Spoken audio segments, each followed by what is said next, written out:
어느 교회 성가대에 연습도 잘하지 않으면서 성가대에 서는 한 여자 집사님이 있었습니다.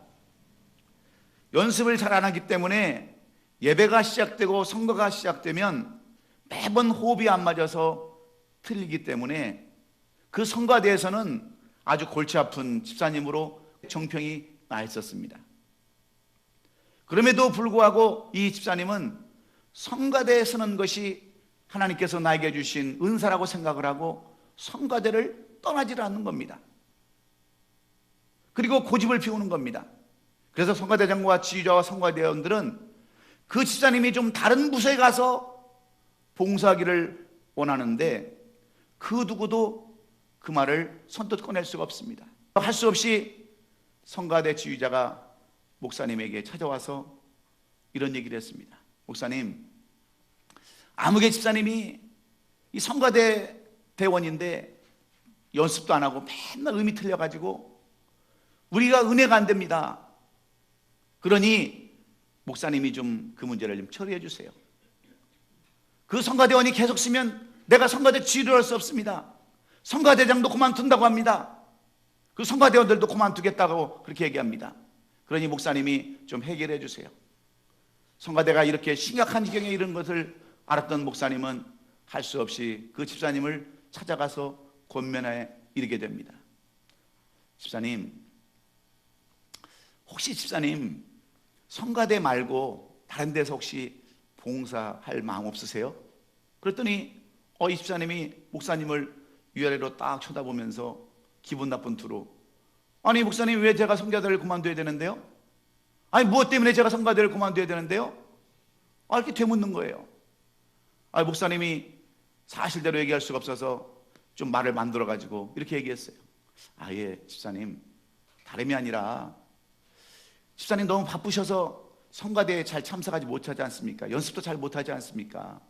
그러다 보니까 그 성도들이 몇 사람이 그 은혜가 안 된다고 그렇게 얘기를 해서 제가 이렇게 권면드리는 겁니다. 그랬더니 이 집사님이 얼굴이 막 울그락불그락하면서 목사님에게 따지는 거예요.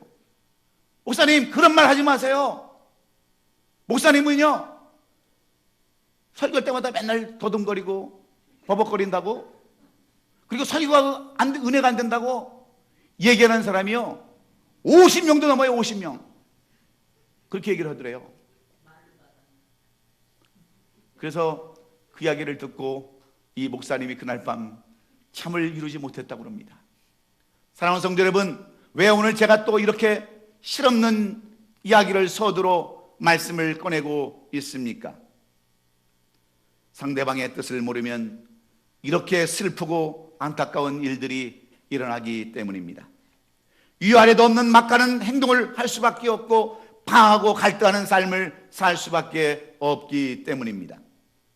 그런데 우리의 삶도 마찬가지입니다. 우리의 신앙도 마찬가지입니다. 하나님께서 우리에게 향하신 뜻을 모르면 우리도 갈등하고 방황하는 삶을 살 수밖에 없습니다.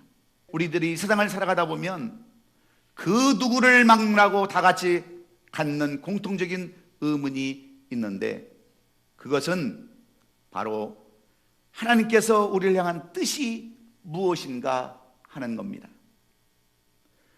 나를 향한 하나님의 뜻이 무엇이며 하나님께서 왜 나를 택하셔서 이런 삶을 살게 하시는가, 왜 때때로는 어려운 삶을 살게 하시고 또 어떤 때는 왜 고난의 삶을 살게 하시는가, 그 하나님의 뜻을 몰라서 우리가 얼마나 방황하고 갈등하며 고민할 때가 많이 있습니까? 그래서 오늘 우리는 이 의문점, 이 궁금증을 해결해주는 이 본문의 말씀을 통해서 함께 은혜를 나누기를 원합니다. 저도요, 때로는 하나님이 왜 나를 이렇게 목회자로 세우셨는가, 저에게는 어떤 삶을 요구하시는가, 거기에 대한 하나님의 뜻에 대해서 의문을 가질 때가 많이 있었습니다. 왜 이 조국을 떠나서 이 미국까지 오게 하시고 또 왜 이렇게 힘든 목회를 하시게 하는가, 그 하나님의 크신 뜻, 하나님의 기쁜 뜻이 어딘가에 있는가, 그것을 알기 위해서 때로는 기도원에 올라가서 때로는 교회에서 금식하며 하나님 앞에 부르짖을 때도 있었습니다. 왜 그렇습니까? 분명한 하나님의 뜻을 모르기 때문에 그 뜻을 알려고 이렇게 간구한 것입니다. 그런데 오늘 이 본문도 마찬가지입니다. 하나님의 기쁜 뜻을 몰라서 예수 그리스도를 믿는 사람들을 잡아가두고 핍박하던 사울이 다메섹으로 가는 도중에 예수 그리스도를 만나서 예수님의 뜻을 구하는 내용이 바로 오늘 이 본문의 내용입니다. 예수님은 도대체 나에게 무엇을 요구하시는가? 무엇 때문에 나를 이렇게 간섭하시는가? 하는 사도 바울의 질문이 있습니다. 이런 바울의 질문에 대한 예수님의 대답이 사도행전 22장 8절로 10절에 자세하게 기록이 이루어져 있습니다.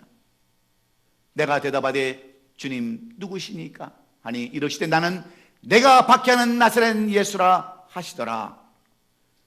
사도 바울이 다메섹에서 던진 첫 번째 질문은 당신은 누구입니까? Who are you? 당신이 누구시기에 나를 간섭하시고 왜 나를 상관하십니까? 하면서 예수님의 뜻이 무엇인지를 물어보는 사도 바울을 봅니다. 그때 예수님의 대답이 무엇입니까? 나는 내가 핍박하는 나사렛 예수라고 하는 그러한 말씀이셨습니다. 여러분, 나사렛이 무엇을 의미합니까? 나사렛이라는 것은 시골 촌동네, 소외된 것, 남들이 무시하는 그러한 곳이 나사렛입니다. 그래서 나다리엘이 자기를 전도하는 빌립에게 요한복음 1장 46절에서 뭐라고 얘기합니까? 나사렛에서 무슨 선한 것이 나오겠느냐 했던 그곳이 바로 나사렛입니다. 사람들이 무시하는 곳, 소외된 곳, 그런 곳인데 이 나사렛 예수라고 하는 말은 무엇입니까? 예수라고 하는 것은 여호와는 구원이시라고 하는 그런 말씀과 같습니다. 마태복음 1장 20절에 그가 자기의 백성을 자기 주에서 구원할 자이심이라고 한 임마누엘을 말씀하고 있습니다. 비록 시골에서 나시고 비천한 곳에서 나신 곳, 자라신 곳이지만 이곳에서 구원자이신 예수라고 하는 이 한마디, 나사렛 예수라고 하는 이 한마디 말씀에 바울은 주님의 뜻이 무엇인가를 알게 되었습니다. 그리고 변화되는 과정에서 두 번째 질문이 그러면 주여 내가 무엇을 해야 하리까는 질문을 오늘 던지는 겁니까? What shall I do that? 내가 무엇을 해야 되겠습니까? 라고 하는 이 질문은 바로 사도 바울이 예수님의 뜻을 깨닫고서 고백하는 그러한 고백이었습니다. 이 질문은 마치 오늘 시대를 살아가는 우리들의 질문과도 똑같습니다. 이 질문은 바로 부자 청년의 질문과 어느 서기관의 질문과도 똑같습니다. 예수를 믿고 구원이라는 것을 아는 우리들의 삶에 앞으로 우리의 삶은 어떻게 살아야 되겠습니까? 하는 예수님의 뜻을 물어보는 이 질문이 바로 저와 여러분의 질문이 아닙니까? 그러므로 이 과정 속에서 우리는 그리스도를 제대로 알아야 우리는 주는 그리스도시요 살아계신 하나님의 아들이라고 고백할 수가 있습니다. 그런데 이렇게 우리가 주님을 나의 아버지라고 믿고 신앙생활을 했지만 또다시 다가오는 질문이 있습니다. 이런 질문은 우리 성도들이 갖는 공통적인 질문입니다. 그래서 첫 번째 질문이 가장 우리에게 있어서 기본적인 질문이라고 한다면 두 번째 질문은 과연 나는 무엇을 해야 하는가, 어떻게 살아야 하는가에 대한 필연적인 질문, 하나님의 뜻을 알고자 하는 궁극적인 질문과도 같습니다. 이것이 우리들이 갈등하고 고민하는 하나님의 뜻입니다. 그래서 오늘 우리는 이렇게 시간이 남아서 오늘 예배 드리는 것이 아닙니다. 이렇게 우리가 성수주의라는 것은 할 일이 없어서 이렇게 나온 것이 아닙니다. 기도하고 말씀 듣고 찬양하는 것은 결국 하나님의 뜻이 무엇인가를 제대로 알고 하나님의 뜻대로 살아가기 위함인 줄로 믿습니다. 하나님께서 우리에게 원하시고 바라시는 계획이 무엇인가를 제대로 알고 그분의 뜻대로 살아가기 위해서, 그리고 이 뜻을 이루어드리기 위해서 우리는 이렇게 예배를 드리는 겁니다. 그러면 우리는 먼저 하나님의 뜻이 무엇인가를 구체적으로 알아야 되는데, 하나님의 뜻, 영어에는 God's will, 하나님의 명령, 하나님의 요구, 하나님의 의지가 무엇인가를 우리가 분명히 알아야 합니다. 그러면 어떻게 하나님의 뜻을 우리가 알 수 있습니까? 어떻게 하나님을 기쁘시게 하고 하나님의 마음에 합한 자라고 하는 칭찬 듣는 그러한 삶을 살 수가 있겠습니까? 사실 이 방법만 안다고 한다면 우리의 신앙생활이 얼마나 즐겁고 기쁜 신앙생활이 되겠습니까? 우리가 이 방법을 알지 못하기 때문에 우리는 죄를 짓고 남의 가슴에 못을 박으며 하나님을 슬프게 하고 결국은 교회를 떠나는 그러한 삶을 살게 됩니다. 그러면 우리는 어디에 관심을 가지고 무엇에 초점을 맞추면서 하나님의 온전한 뜻이 무엇인가 구별하는 삶을 살아야 되는데 어떻게 하면 그럴 수 있을까요? 우리들은 보통 어떤 문제에 부딪히면 대충 세 가지로 반응을 보이게 됩니다.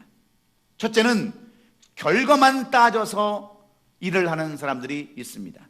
예를 들면 자식이 사고를 당했다면 원인을 알 필요도 없고 잘못된 결과만 보고 문제를 말하는 사람들입니다. 잘못된 결과만 보고 야단치고 혼내는 그런 사람들이 바로 첫 번째 유형의 사람들입니다. 그리고 어떤 사람들은 원인만 따지는 사람들이 있습니다. 결과가 어찌 되었든 모든 원인의 문제를 삼고 일을 처리하는 사람들입니다. 이런 사람들은 한마디로 자기 책임을 회피하는 그러한 사람들입니다. 그리고 세 번째는 그 문제의 결과와 원인을 동시에 보는 사람들입니다. 무엇 때문에 왜 시작되었는가, 왜 이루어지게 됐는가를 파악하는 지혜로운 사람들입니다. 이런 사람들은 문제를 어떻게 할 것인가, 어떻게 마무리할 것인가를 정확하게 아는 사람들입니다. 이처럼 우리들도 마찬가지입니다.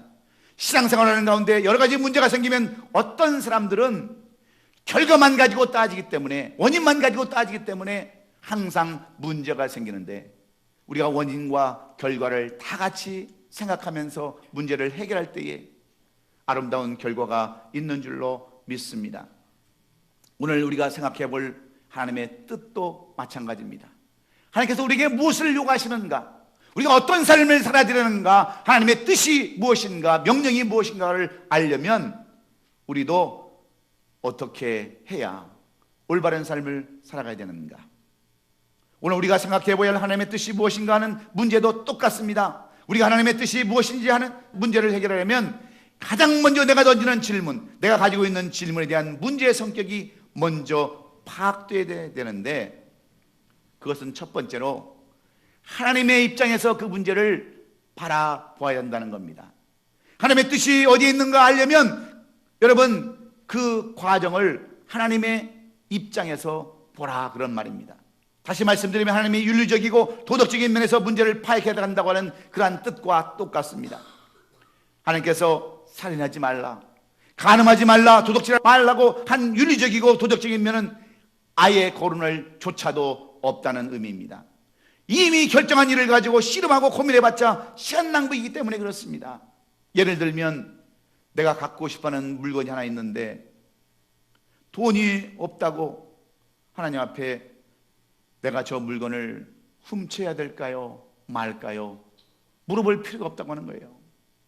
분명히 성경에서는 내 이웃이나 아내나 내 남종이나 그 여종이나 그의 소나 그의 낙이나 무릇 내 이웃의 소유를 탐내지 말라고 분명히 십계명에 기록해 놓았기 때문에 하나님의 윤리적인 방법에서나 도덕적인 면에서 그 뜻을 찾으면 고민할 필요도 없고 갈등할 필요도 없는 겁니다. 여러분 직업도 마찬가지 아닙니까? 우리가 TV나 영화를 보면 갱도목들이 얼마나 멋있게 보입니까? 검은 세단을 타고 다니면서 경호원을 두고 수많은 부하들 앞에서 왕처럼 행세하는 그러한 갱도목들을 보고, 하나님, 나도 갱도목이 되었으면 어떻겠습니까? 물어볼 필요가 없다고 하는 거예요. 왜 그렇습니까? 이런 윤리적이고 도덕적인 문제를 놓고 기도할 필요가 없고 금식할 필요도 없기 때문입니다. 이미 결정된 일이고 이미 도덕적으로 정해진 일들이기 때문에 그렇습니다. 우리가 하나님의 온전하신 선하신 뜻을 알려면 두 번째는 하나님과 상관이 있는가 없는가, 그런 면에서 살펴봐야 한다고 합니다. 나에게는 심각하고 나에게는 중요한 일이지만 이 일이 하나님과 관계가 있는지 없는지 먼저 살펴보라는 겁니다. 예를 들어서 우리가 아침에 일어나자마자 하나님, 내가 이 아침에 빵을 먹어야 되겠습니까? 시리얼을 먹어야 되겠습니까? 아니면 야채죽을 먹어야 되겠습니까? 물어볼 필요가 없다고 하는 거예요. 무엇 때문입니까? 이것은 하나님과 아무런 상관없는 일이기 때문입니다. 이것들을 문제로 여길 필요가 없습니다. 오늘 우리가 함께 같이 상고해왔던 이 로마서 12장 1절로 8절의 말씀은 이런 복잡한 것, 우리가 하나님의 입장에서 그 문제를 파악해보거나 하나님의 상관이 있는가 없는가를 따지지 않고도 우리 그리스도인들이 당연히 해야 할 일들을 우리에게 말씀해 주고 있습니다.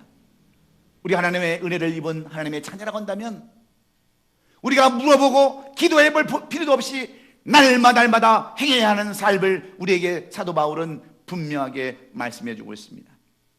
하나님의 뜻을 구체적으로 찾고 구해본 경험자로서 하나님의 뜻이 이거다라고 말씀하고 있는데, 그렇다면 오늘 이 본문을 통해서 우리에게 요구하시는 하나님의 진정한 뜻이 무엇이며 그 뜻은 어디에 있을까요? 우리는 이 세상을 살아가다 보면 참으로 막막할 때가 많이 있습니다. 우리에게 주어진 그 문제들을 어떻게 해결해야 되는가, 여기에 하나님의 뜻이 어디에 있는가를 물어볼 때가 참으로 많이 있습니다. 그럴 때 여러분들은 어떻게 그 문제를 해결하십니까? 오늘 사도 바울은 굳이 하나님의 입장이 아니더라도 굳이 하나님께서 원하시는 그 방법이 있음을 우리에게 교훈해 주고 있습니다. 그게 무엇입니까?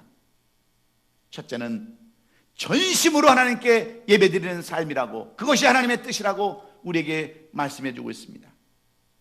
본문 1절의 말씀을 보면, 그러므로 형제들아 내가 하나님의 모든 자비하심으로 너희를 권하노니 너희의 몸을 하나님이 기뻐하시는 거룩한 산제물로 드리라. 이는 너희가 드릴 영적 예배니라 말씀합니다. 우리가 잘 알고 있듯이 이 로마서 1장부터 11장까지 말씀은 하나님께서 우리에게 주신 말씀의 교리를 다루고 있는 그러한 장이 1장부터 11장까지 말씀입니다. 그리고 나머지 12장부터 16장까지는 이 하나님의 교리, 이 하나님의 말씀 가운데서 이제는 우리가 그 교리로 끝나지 말고 이 말씀을 우리가 행하는데, 우리의 삶 가운데 적용하는데 필요한 행위의 말씀을 12장부터 16장까지 기록해 놓고 있습니다. 구원이 무엇이고 구속이 무엇인가를 구체적으로 말씀하시면서 우리가 행위로 구원을 받는 것이 아니라 믿음으로 말미암아 구원을 받는다라고 하는 이 교리를 설명하시고 12장 첫 절에 그러므로라고 이 말씀을 시작하고 있습니다. 왜 그렇습니까? 지금까지 하나님께서 설명하신 모든 하나님의 교리를 바탕으로 해서 그러므로 너희들은 이렇게 살아야 한다고 하시는 실천적인 교리, 행위를 우리에게 요구하고 있기 때문입니다. 하나님의 은혜를 깨닫고 용서함 받은 그리스도인이었다면, 하나님의 은혜로 구속함을 받았다고 한다면 지금부터 이렇게 살아야 한다라고 오늘 하나님의 뜻을 말씀해 주고 있기에, 오늘 본문 2절은 이 세대를 본받지 말고 마음을 새롭게 함으로 변화를 받아서 하나님의 선하시고 온전한 뜻이 무엇인지 분별하도록 하라고 이렇게 권면하는 것입니다. What shall I do that? How shall I live? 하는 우리의 질문과 고민에 대하여 대답하시는 첫 번째 말씀이 오늘 이 본문 12장 1절, 바로 예배하는 것이라고, 이 안식일을 지키는 것이라고 이렇게 우리에게 하나님의 뜻을 말씀하고 있습니다. 우리의 모든 삶을 온전히 하나님께 드리는 것이 하나님이 우리에게 요구하시는 뜻입니다. 몸을 드린다고 하는 것은 곧 마음과 육체를 드리는 겁니다. 생각만 드리는 것이 아니라 우리의 모든 것을 다 드리는 것이 하나님께 예배 드리는 겁니다. 그래서 하나님의 엄청난 계획과 섭리와 은혜와 축복을 받은 너희들은 마땅히 너희의 몸을 하나님이 기뻐하시는 거룩한 산제물로 드려야 한다라고 이렇게 권면하시는 줄로 믿습니다.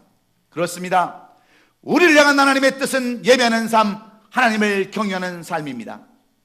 우리는 바쁘다고, 시간이 없다고, 돈을 벌어야 한다라고 예배하지 않는 그런 사람들, 하나님의 선하시고 온전한 뜻을 모르는 사람들이기 때문입니다.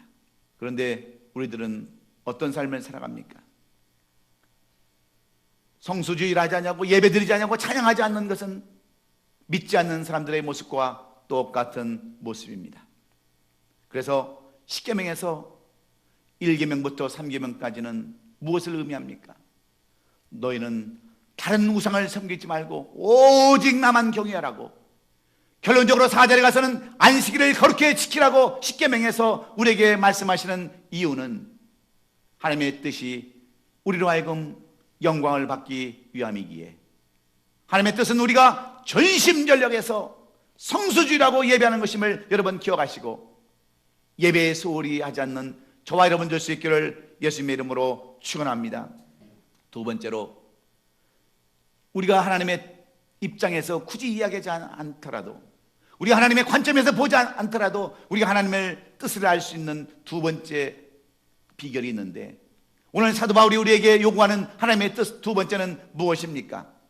거룩한 삶과 성령 충만을 한 삶을 사는 것이라고 말씀하고 있습니다. 오늘 본문 2절의 말씀은 너희는 이 세대를 본받지 말고 오직 마음을 새롭게 함으로 변화를 받아 하나님의 선하시고 기뻐하시고 온전한 뜻이 무엇인지 분별하도록 하라 말씀하고 있습니다. 지금까지 우리가 몸담고 있는 이 세속적인 세대를 본받지 말라는 그런 의미입니다.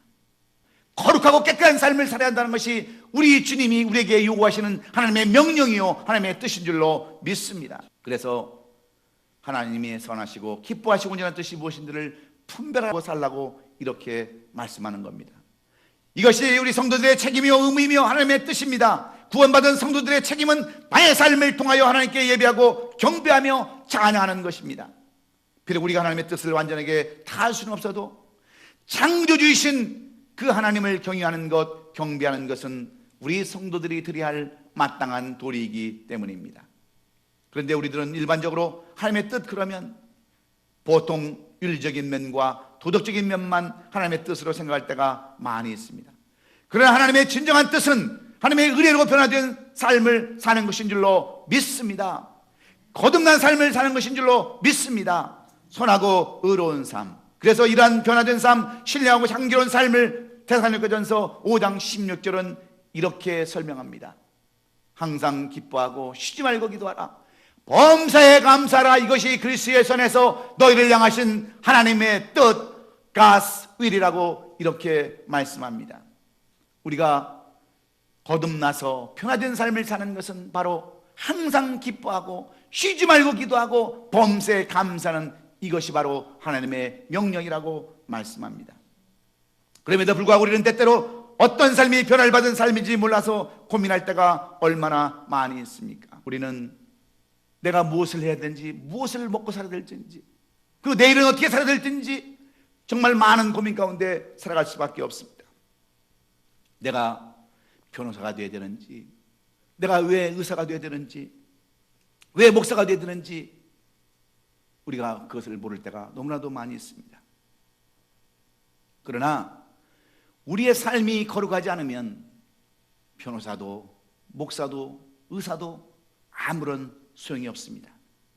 우리가 깨끗하지 않으면 어떤 직업도 지식도 명예도 사람도 다 소용없는 것들이기에 우리는 먼저 변화를 받고 거듭나야 한다라고 우리에게 교훈하는 것이 하나님의 뜻인 줄로 믿습니다.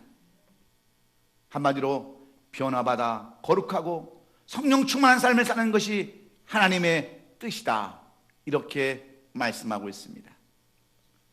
사랑하는 성도 여러분, 우리가 정말 하나님의 뜻을 알고 살아가는 두 번째 비결은 무엇일까요? 하나님께서 우리에게 요구하시는 두 번째 말씀은 거룩한 삶과 성령 충만한 삶, 이 삶이 바로 우리 주님이 우리에게 요구하시는 삶이기에 오늘도 여러분 술 취하지 말고 방탕하지 말고 오직 성령 충만함으로 거듭나고 변화되는 여러분이 될 수 있기를 예수 그리스도의 이름으로 축원합니다. 마지막으로 오늘 사도 바울은 하나님의 짝에서 보지 않더라도, 하나님의 관점에서 보지 않더라도 우리가 마땅히 해야 할 하나님의 뜻, 하나님의 명령이 무엇인가, 사도 바울이 깨달은 세 번째 그러한 말씀은 서로 사랑하라는 것입니다. 오늘 본문 9절로 11절에 보면 우리로 하여금 서로 사랑하라고 하는 말씀을 구체적으로 말씀해 놓고 있습니다. 오늘 이 말씀 4절부터 이 11절까지 말씀은 우리의 지체를 비유로 말씀해 주고 있는 내용입니다. 우리의 각 지체가 다 달라도 하나의 몸을 이루고 있듯이, 서로 협력하고 사랑해서 한 몸을 이루고 있듯이 우리도 사랑해야 한다라고 하는 이 말씀을 우리에게 주고 있습니다. 왜 그렇습니까? 사도 바울은 예수를 믿는 사람들을 잡아다가 가두고 핍박하던 자신을 직접 찾아와 주시고 만나 주시며 간섭하셨던 예수님께 그 이유와 뜻을 구한 후에 그 이유와 목적을 알았습니다. 하나님의 아버지의 뜻이 어디 있는지를 그는 분명히 깨달았습니다. 하나님이 이 땅에서 사람을 지으시고 모든 만물을 지으게 하셨던 이유는 오직 사랑 때문이었습니다. 독생자 예수 그리스도를 이 땅에 보내신 것도 사랑 때문이었습니다. 지금까지 참으시고 인내하신 것도 사랑 때문이었습니다. 그래서 사도 바울은 오늘 본문 9절에서 사랑에는 거짓이 없나니 악을 미워하고 선에 속하라. 형제를 사랑하여 서로 무의하고 존경하기를 먼저 하라. 그리고 부지런히 하여 게으르지 말고 열심을 품고 주를 섬기라고 이렇게 권면합니다. 왜 그렇습니까? 사도 바울을 찾아오신 예수님은 용서와 사랑의 주님이셨기 때문입니다. 수많은 그리스도인들을 잡아다가 옥에 가두고 핍박했던 사울을 벌하지 아니하시고 사랑의 음성으로 다가오셨기 때문입니다. 성령 충만했던 스데반 집사가 유대인들에 의하여 돌에 맞아 죽을 때 돌 던지는 자들의 옷을 맡아주었던 사울, 그 일에 동참하고 협력했던 사울을 저주하지 않으시고 하나님의 뜻을 몰라 어리석은 삶을 살았던 자신을 용서하신 예수님의 사랑을 비로소 깨달았기 때문에 하나님의 뜻은 다른 데 있는 것이 아니라 서로 사랑하는 것이다라고 사울은 이렇게 강조하고 있습니다. 이 사랑 때문에 사도 바울은 죽음을 무릅쓰고 예수 그리스도의 복음을 전할 수 있었습니다. 죽기까지 충성할 수 있었습니다. 그래서 사도 바울은 하나님의 뜻은 서로 사랑하는 것이라고, 이 사랑밖에는 없다라고 이렇게 강조하고 있습니다. 그렇습니다. 우리가 그 아무리 사랑을 말한다고 하더라도 이 사랑을 실천하지 아니하면 아무런 의미가 없습니다. 그래서 요한이서 1장 6절은 또 사랑은 이것이니 우리가 그 계명을 따라 행하는 것이요 계명은 이것이니 너희가 처음부터 들은 바와 같이 그 가운데서 행하라 하심이라 말씀합니다. 사랑은 이론이 아니라는 겁니다. 사랑은 실천하는 행위라는 겁니다. 사랑하는 성도 여러분, 하나님의 깊고 높은 뜻이 어디에 있습니까? 하나님의 뜻이 무엇인지를 몰라서 방황하는 우리들에게 요구하시는 하나님의 실천적인 삶은 무엇입니까? 하나님의 뜻을 분별할 줄 아는 지혜 있는 자는 어떤 사람입니까? 전적으로 하나님께 예배드리는 사람이라는 것을 여러분 기억하십시오. 우리에게 맡겨주신 이 거룩한 주의를 지키는 것이 하나님께서 우리에게 요구하시는 뜻임을 여러분 기억하시고 예배를 진정과 신령으로 안식일을 거룩하게 지키는 우리 모든 성도들이 될 수 있기를 주의 이름으로 축원합니다. 거룩한 삶과 성령 충만한 삶을 사는 것이라고 말씀합니다. 변화되어서 거룩한 삶을 사는 것이 우리들이 할 일이라고 이렇게 사도 바울은 권면해 주고 있습니다. 그리고 서로 사랑하는 것이라고 말씀합니다. 이것이 하나님의 뜻입니다. 이것이 세월을 아낄 줄 아는 지혜로운 사람들의 모습입니다. 그래서 하나님의 뜻을 이루어지는 우리 모든 성도들이 다 될 수 있기를 예수 그리스도의 이름으로 축원합니다. 축원합니다.